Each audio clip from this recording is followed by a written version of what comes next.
Welcome back to my channel. This is রিলামালা Sharan blog. আশা করছি তোমরা সবাই ভালো আছো আর আমিও খুব ভালো আছি। আর এটা তো হচ্ছে বর্ষাকাল, আর বর্ষাকাল মানেই তো ঝিমঝিম বৃষ্টি, জোরালো বৃষ্টি, যেমন তেমন করে বৃষ্টি।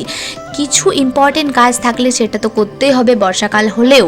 তেমনই আজকে আমাদের একটা ইম্পর্টেন্ট কাজ হলো, আমাদের আজকে স্কুলে রান্না দিনটা পড়ে গেছে।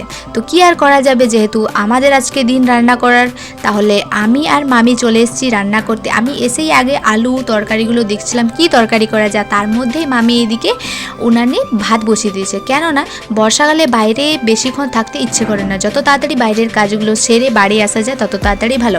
রান্না চাপিয়ে তারপরে দেখি কিছুক্ষণ পর বড়াবুনি চলে এসছে আমাদের কাছে। তারপরেই সব রান্না হওয়া কমপ্লিট। পরে এখন বাজে ঠিক 1:30, ঘড়ির কাঁটায় যখন 1:30 তখনই হয় ঘন্টায় টং টং টিফিন।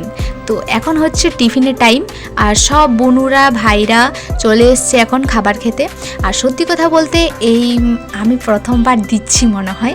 তো স্কুলে রান্না করার এক্সপিরিয়েন্সটা সত্যি আমার কাছে আজকে অনেক ভালো লাগলো। তো আরেকটা কথা বলবো যে বর্ষাকালে ফ্লোরটা পুরো ভিজে গেছে, এদেরও খেতে খুবই কষ্ট হচ্ছে, কিন্তু কি আর করা যাবে, আমরাও এরকমই খেয়েছি। তো আজকের মিনি ব্লগটা যদি ভালো লেগে থাকে চ্যানেলটা সাবস্ক্রাইব করে দেবে। টাটা।